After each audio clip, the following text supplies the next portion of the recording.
Welcome into the Red Couch Rewind. This is where we recap some of those top interviews you've seen on Eye on Northeast Kansas, the TV show. It comes to you live Monday through Friday, 4 o'clock Central Time from our WIBW TV studios in Topeka, Kansas. You can also see it live streaming on all of our digital platforms. You know we love our friends at Special Olympics Kansas around here, and one of them had a very special announcement to make. He wanted to make it by visiting the Red Couch. So let's hear that big news from Josh Alters.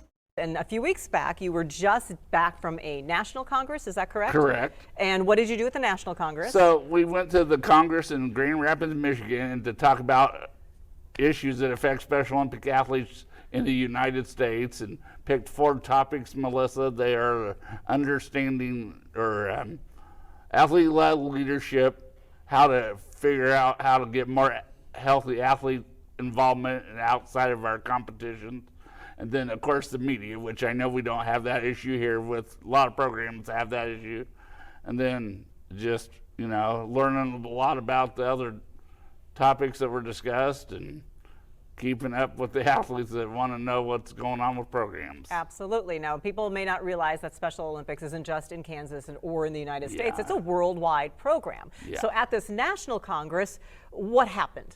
So when we went to the Congress, we voted on the topics and discussed them quite a bit and got it down. So the 4 that were picked that I just spoke about will go to the Global Congress next year in October. But who's going to go to the Global And Congress? I am actually so honored today to tell everybody. I know I told everyone last time I was here I was a finalist, but this time I am actually one of the 10 participants that will be going to the Global Congress next year. So there are 2 other American athletes that are going too. So you're one of 3 selected to go. We got a full house in the studio today, so I think that's worth a round of applause from everybody out there. We are so happy for you, Josh. When is the Global Congress? It'll be in middle of October of 2027. So it's their summertime there in that time of year. And where is it being held?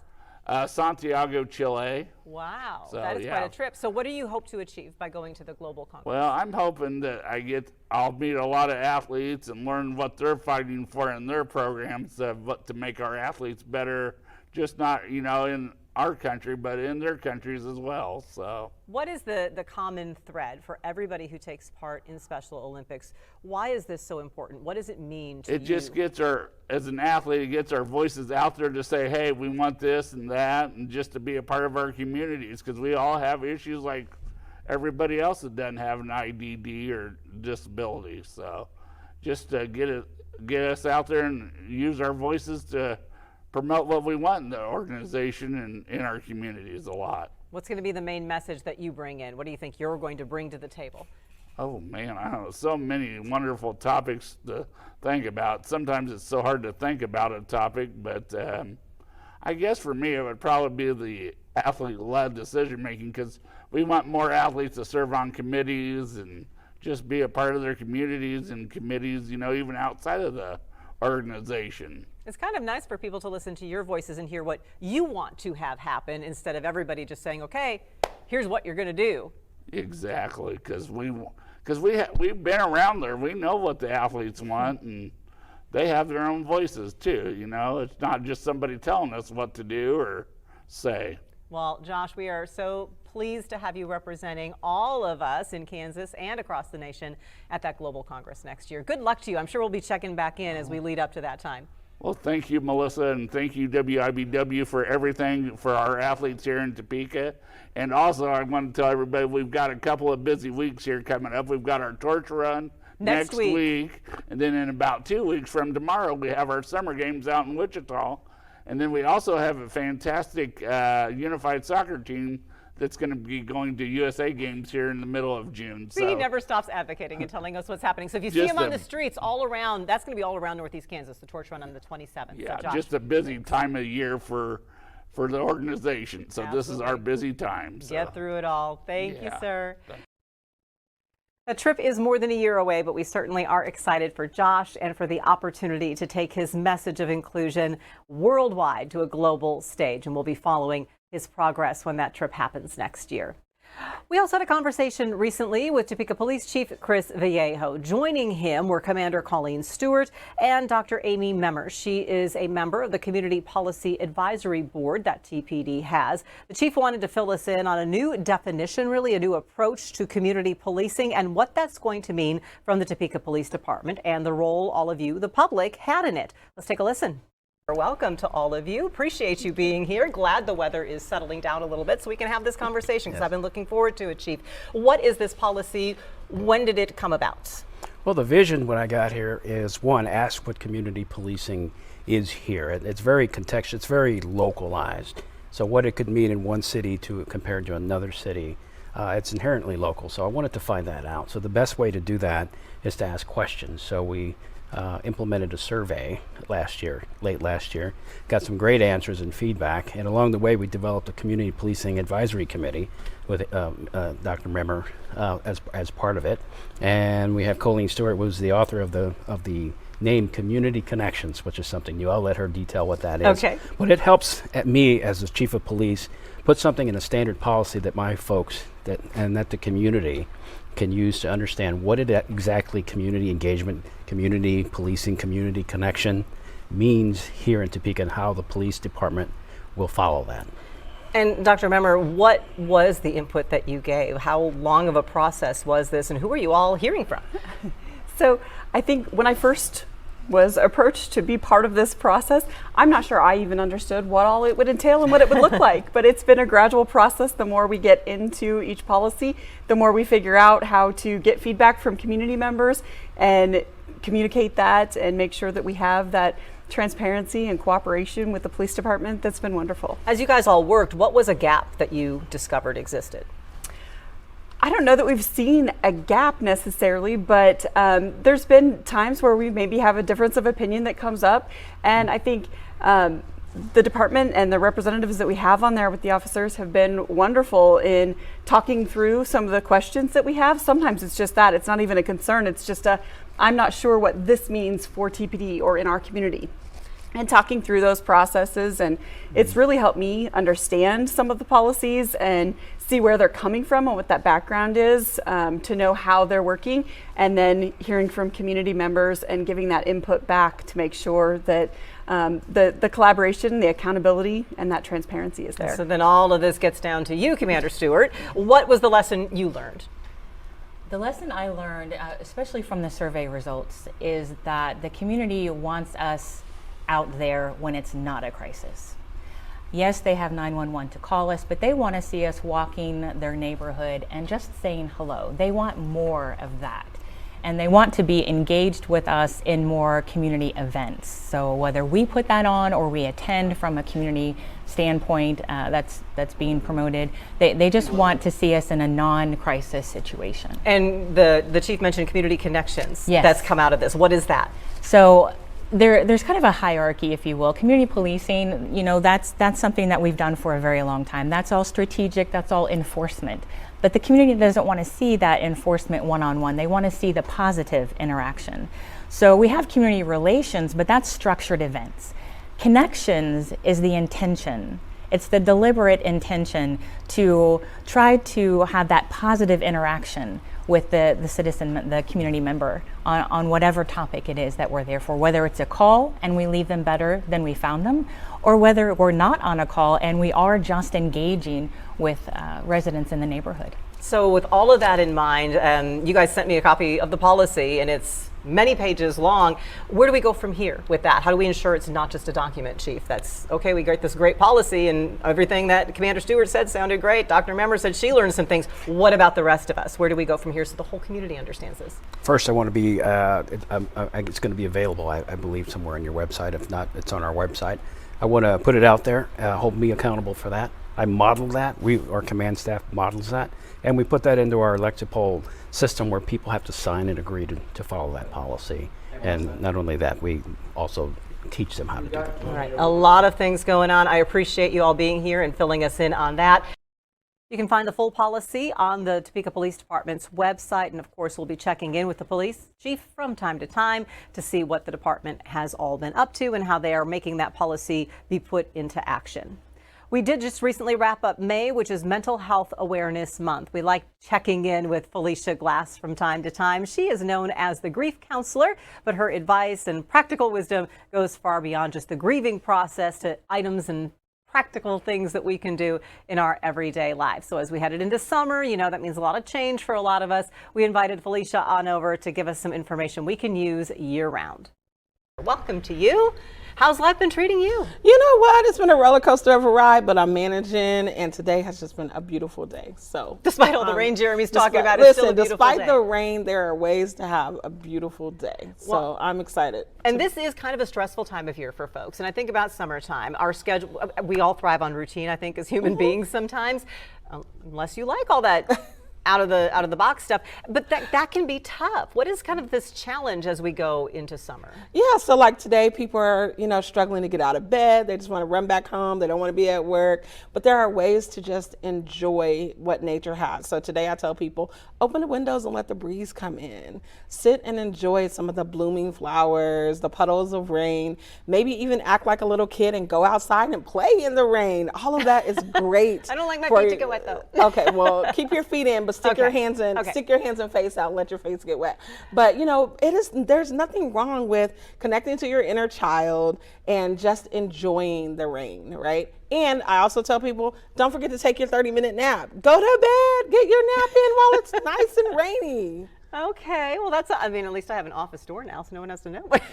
No one has to know if you're napping.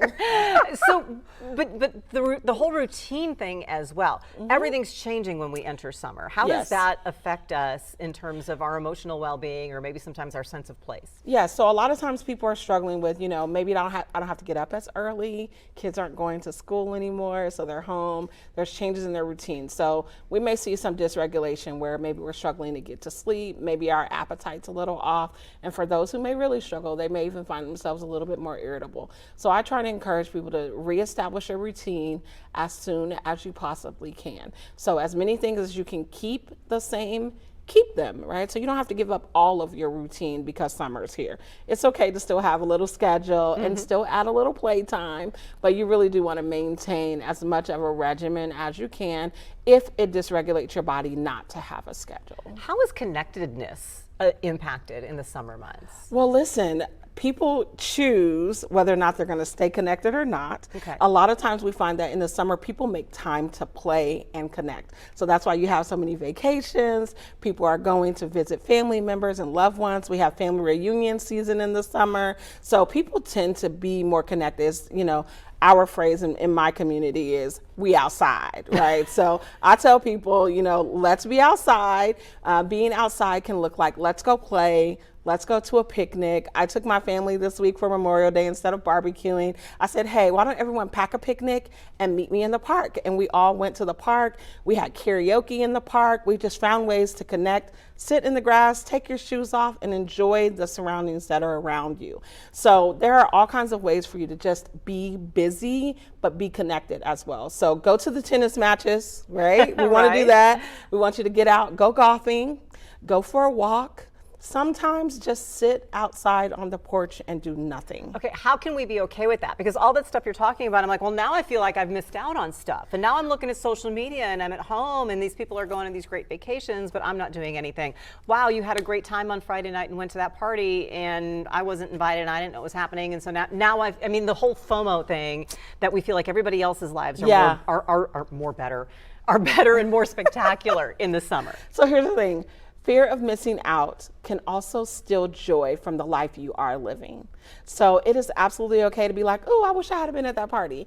But take into account what things that you have to be grateful for, right? So I love sitting on my deck. I have people who call and say, hey, can I come hang out on your deck? Yes, come hang out. Me and my wife even do driveway dates sometimes because listen, food is more expensive, gas is more expensive, going out and doing things, and you can create some safety and loving environments right at home. So yes, participate in some of the bigger things, but don't be afraid to enjoy the comfort of your own home. Get out your little sleeping beds that you have on your back porch somewhere. Get those out, lay them in the front yard. Sit out at night, enjoy the stars. Take your time, go for a walk around the neighborhood, speak to all the neighbors. Watch people's dogs play outside. Watch the kids ride their scooters up and down. Speak to them, pop popcorn and sit outside. You don't have to be so busy that you're not taking into account your own safety and awareness and taking time to relax. Right. What are the signs that maybe we need to take a step back and not think we need to be doing all the things? Yes, one of the things, if your brain is constantly moving, you can't get the thoughts to slow down. It's just going, going, going. It's time to slow down. If you're experiencing lots of anxiousness and worry, it's time to slow down. If you are constantly dealing with headaches and or stomach aches, it's time to slow down. So I want people to pay attention. What's going on with your body? What are you feeling? And what can settle you, right? And do that for our friends and loved ones too. Absolutely. My husband did that. He'll say, use your words. Okay, that's a sign I'm too stressed because I can't get words out. And the other day, he's like, you know what? You had a tough day. Let's go for a jog. He didn't particularly want to, I don't think, but he did because he knew I needed that. So look out for our friends and loved ones. I love that. My wife sometimes she'll be like, hey, when was the last time you went to the pool? And I'm like, that's the cue that I'm a little fussy right now, right? So she's like, you need to get to the pool so you can relax and then we can talk. So pay attention to the people around you as well, right? So we can be gentle in those reminders, and we can also be partners in those things, right? So I love the idea that your husband said, hey, let's go for a jog. It's okay to call your friend and say, hey, do you want to go to the park? Do you want to go out for a walk? Join them when they're going to their doctor's appointments, even if you have to. It's okay to do things together. Always such good advice, Felicia. Thank you. Appreciate it when you stop by. Absolutely. Always feel better. Having me. Thank you. You can keep up with more resources on WIBW.com/HearMeSeeMe. A great annual event is right around the corner, the Rock Chalk Roundball Classic. We'll catch up with its founder, Brian Haney, right after this.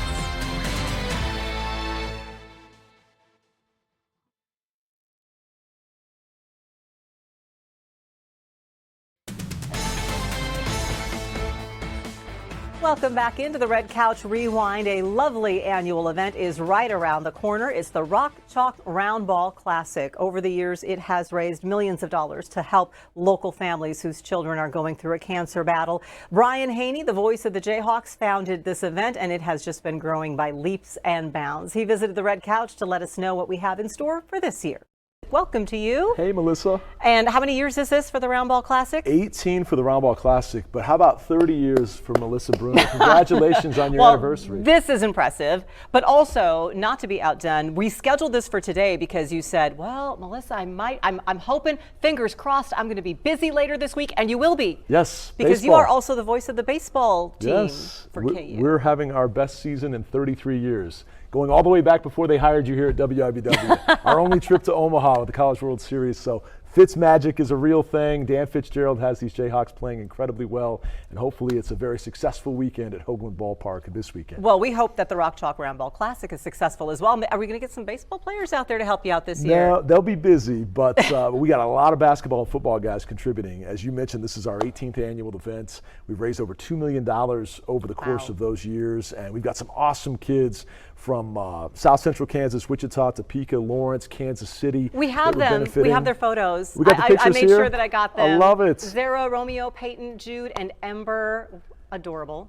Fabulous crew. That's our starting five. They're the primary beneficiaries, but then there's 10 or 15 more that are the future stars that will also be there that night. And we've now added the Yvonne Adams Legacy Fund for local parents fighting cancer, of which we have a local Topeka woman who will be honored as well. So first of all, with the starting five, they all have in common that they are kids who are fighting cancer. Ember on the end there, I think you noted, she actually just finished her treatment. Yep. So let's have a little party for her that night. And the money raised is going to help them with what? Well, with the bills that are incurred through their medical treatments, and in some cases, you know, you've got parents that have had to quit their full-time employment to be full-time caretakers, and the bills start to mount. So all the money we raise through the Thursday game and the Friday celebrity dinner goes to these families to help, you know, fight off those medical bills and other expenses incurred. I was going to say, what people don't understand is even if you have the best insurance in the world, you can't exactly turn in your gas receipts. Exactly. And a lot of these families are traveling several hours for treatment. One of our young ladies is traveling to the East Coast for treatment right now. And so, you know, these bills mount. And so that's where the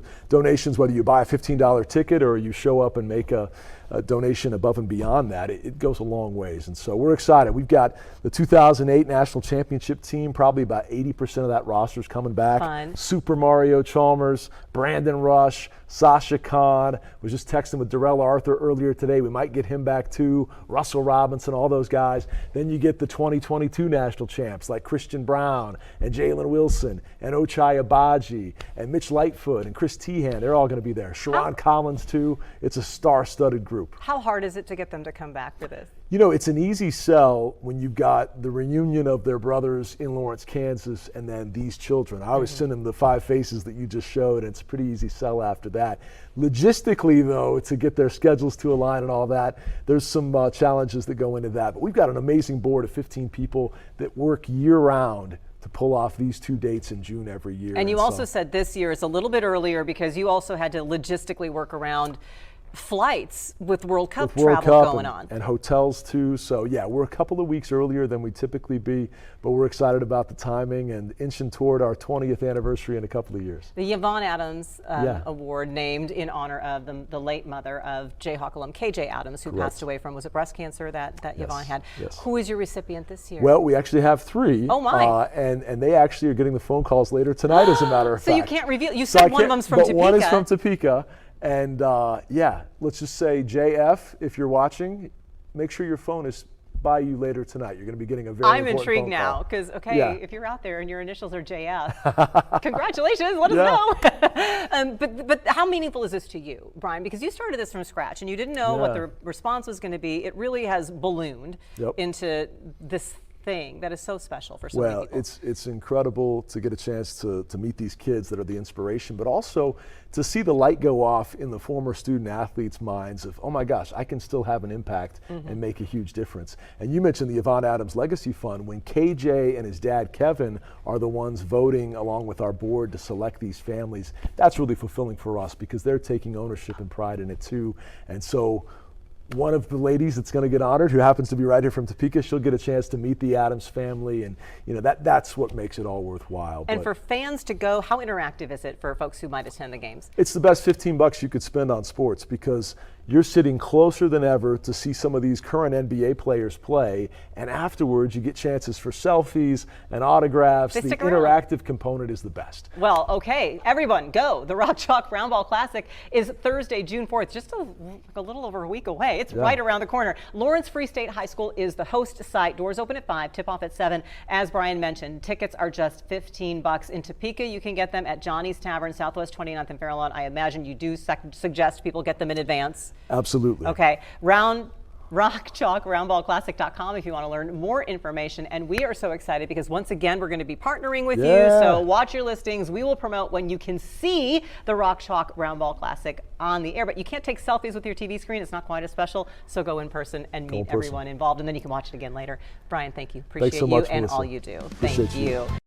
We're proud to say we're once again partnering with the Rock Chalk Roundball Classic. You'll be able to see it live over the air with your antennas on 13.5 as it happens. And then on Saturday the 6th at noon, you'll be able to watch it on tape delay on 13.1, our main WIBW channel. The Kansas Book Festival is making a great event to mark a great day in Topeka history. Of course, this June 8th marks 60 years since the 1966 Topeka tornado, a devastating moment in Topeka's history. And we at WIBW feel kind of a special kinship with it because of the role that our station played in getting the warning out to so many people. The voice behind that warning will be in Topeka the evening of June 8th. We're excited to have a conversation with Bill Kurtis. It is going to be a free event for the public, but also a benefit for Kansas Book Festival. Their director, Laura Avery, joined us to talk about what we have in store. Welcome to you. Thank you so much, Melissa. It's not me, it's you. I'm not the special guest. My picture's really little on the flyer, but there's another person who's got their picture really big on the flyer, and that is, of course, Bill Kurtis. Yes, and you're old friends. Yes. You were very kind enough to join us last year when Bill visited us via Zoom, and this year he's going to be live in person, fingers crossed. Yes. Sitting down with none other than the legendary Melissa Brunner. in the Washburn Memorial Union in the AB Ballroom. And we're just going to talk. I mean, you Yes. can't really talk about the Topeka tornado without talking about Bill Kurtis. Absolutely not. And his memory, as you recall, is extremely vivid. And he is a storyteller. So this is going to be an incredibly special night for Topeka and for us. The book festival is really just, he volunteered to come in right at this time. He said, I wanted to visit Topeka during this time anyway. Let me come in and help you all out. We are facing, like many, budget cuts. We have about $50,000 that was just yanked away from us. So we are calling our friends and neighbors to come out and give as little or as much as you can. No requirement. It's completely free. So if you can certainly give, and we'll of course invite you to our website to do that. But really the night is about sitting down with Bill, sitting down with you, talking through his memories and what sort of brought him back, and what he hopes for Topeka for the future. Now, I know we weren't alive in 1966, but were you in this area, or are you a transplant to Topeka like I am? I'm a native. You are a born native. and raised. So do you have family members who were in Topeka in 1966? Indeed. My grandfather was actually the governor of Kansas during that time. I mean, I knew the name Avery, but I wasn't going to say, hey, do you want to name drop? I actually did not know that you were related to Bill Avery, the governor. I am. He was my grandpa, and that's how I knew him until, a school age, and I started to be like, wait a minute, that's Grandpa up there. That picture in the Capitol, that's just my grandpa who likes to pull thistles in the pasture. So. Well, you know what? I did get that once. I had a nephew who was like, that looks a lot like Aunt Melissa. Yeah, you don't say, huh? So he obviously must have had vivid recollections of what happened during that time. Yes, I mean, he was sitting at home tuned into Bill like the rest of Topeka during that time. So that's his memory as well. Yes. Because I always say it's fascinating that when you hear people share their story, the common thread is, and when I heard Bill Kurtis say, for God's sake, take cover. Absolutely. We took cover. We were the only TV station in Topeka at the time. Absolutely. And so to have Bill Kurtis deliver that warning, most people were tuned in to the TV at that time. And my understanding is, and I'm sure Bill is going to share more about this, he was extremely new to the station at that time. He was a law student at Washburn University, and it's kind of like serendipity, right? He happened to be on duty that night. Yes. And so when the warning came out, they're like, here, get on TV. Here you go. And his wife at the time and his young daughter, were on the cusp of the Washburn University campus, and he got that word that the tornado was coming right to him. But what I really want to hear Bill talk about as well, and I'm sure you do as well, is what happened after. Exactly. Because this station and, the Topeka Capital Journal, we were all owned by Stauffer Publications at the time. The staff was pretty much on the air. I think they said 36 hours straight. And then beyond that was just the cleanup and how do you execute. And think about it, guys. We didn't have cell phones with people documenting it at the time. We didn't just put on our little backpack live unit. These trucks and these microwave dishes were all over. So I'd love to hear, Bill, I mean, just for me, from the TV nerd side of it, I want to hear how all of that unfolded. And you can hear that and you can read it. And that's kind of where we come in. We're the Kansas Book Festival. We're big fans of University Press of Kansas. They publish Bill's memoir, Whirlwind. And Whirlwind has been an enormous success for a good reason, because he's such a storyteller at heart, and he details all of that time. What happened before, what happened after, and then sort of what kind of launched his career. The whirlwind of his career. Yes, absolutely. So that book will be for sale at the event. Also, if you want a chance to shake Bill's hand, perhaps have a conversation with him, drink some wine, eat some appetizers with us, you can donate for a chance to win a meet and greet. And they want you to do that by June 1st. Yes. So by the end of the week, right there's the website, kansasbookfestival.com. On that first page, you just click a button and it'll tell you all about Thank you for putting my face the same size as Bill's on the website. I was like, no, this is all about Bill Kurtis.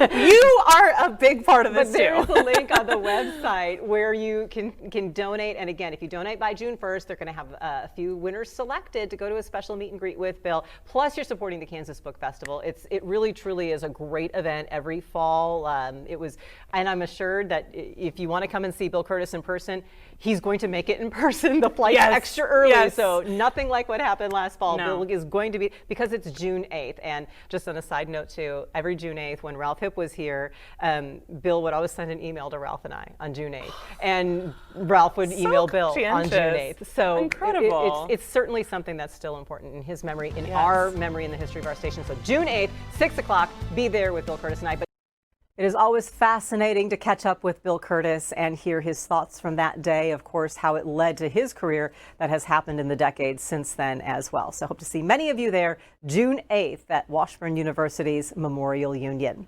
Let's talk a little bit about the arts. Artist Inc. is making its return this fall to the capital city. But if you're interested in learning these lessons, an artist who maybe wants to take your art to the next level, make a living off of it, or at least a little money off of it, Artist Inc. could be just the thing that propels you to that next level. Arts Connect is behind bringing it to the community again. Their director, Sarah Fazell, joined us with Becky Waugh to bring us the details. Thank you. Thanks What for is the having us. name of this program, Becky? It is Artist Inc. And what is it all about? It is an annual fellowship that was developed and presented throughout a larger multi-state region by Mid-America Arts Alliance, and Arts Connect is very excited and proud to be hosting it for the 5th year. It is an 8-week professional development seminar for artists from all disciplines. So, of course, visual artists, but also literary artists, theatrical artists, performers, musical folks, all of that come together one evening a week. This will take place in September and October to work through some of the common challenges for artists as they push through their career and take it to that next level. So this is about learning skills to maybe market, earn a paycheck off Absolutely. We discuss various ways to make ends meet as an artist, opportunities to develop, your passion and creativity while also making a fair living, how to approach things like marketing, contracts in some cases, taxes, all of those. There's that whole business side of stuff that you have to do in order to make a living. The professional development is where that comes in, because no matter what creative endeavor you are working within, a lot of those challenges are the same. Yeah. So it's an opportunity for folks that are working within the arts or, are working towards working in the arts to come together and learn together in a small group with professional working artists leading the sessions. Sarah, how does this build on the mission of Arts Connect?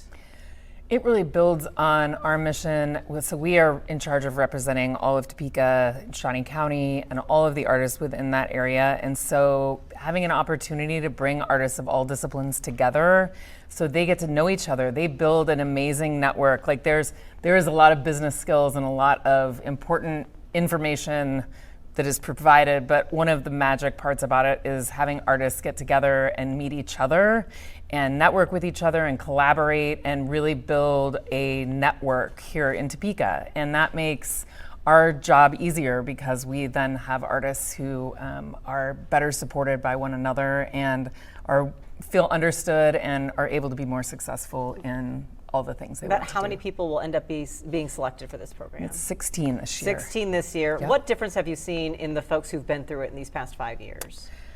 I would say we have several who would tell you that it has been an absolute game changer. A couple who are now facilitators, so a couple of the folks who participated as in class now lead the class, and one of them is Jake Jackson, and I hope he doesn't mind me saying this on TV, but he was did not want to speak in front of a camera, did not want to be on stage, and now he's teaching a class. And it's really powerful to see artists who I think sometimes don't feel heard and don't feel understood to be in a place where they are with peers who support them and who understand them, and it really makes all of our community stronger. Yeah. The first step, though, is you have to apply. So if this sounds like something you're interested in, applications are due by June 10th. As you heard Becky say, the classes are this fall, but you got to get the application in. artstopeka.org. They have a link on the Arts Connect website. Otherwise, you can also find it directly at artistinc.art. I'll put them on WIBW.com as well. Ladies, thank you so very much. Thank you, Appreciate you. Be sure to get those applications in. You can find the link on the Arts Connect site. Remember, you can see the videos from these segments and all of our guests that we saw on the Red Couch over these past few weeks. When you go to WIBW.com, just drop on down. You'll find the Eye on Northeast Kansas section. It is also its own section on all of our streaming platforms, WIBW.com, the mobile app, and of course, Roku, other streaming services. We have our very own Eye on Northeast Kansas section there as well. Glad to have you along. Until next time, we'll see you on the Red Couch.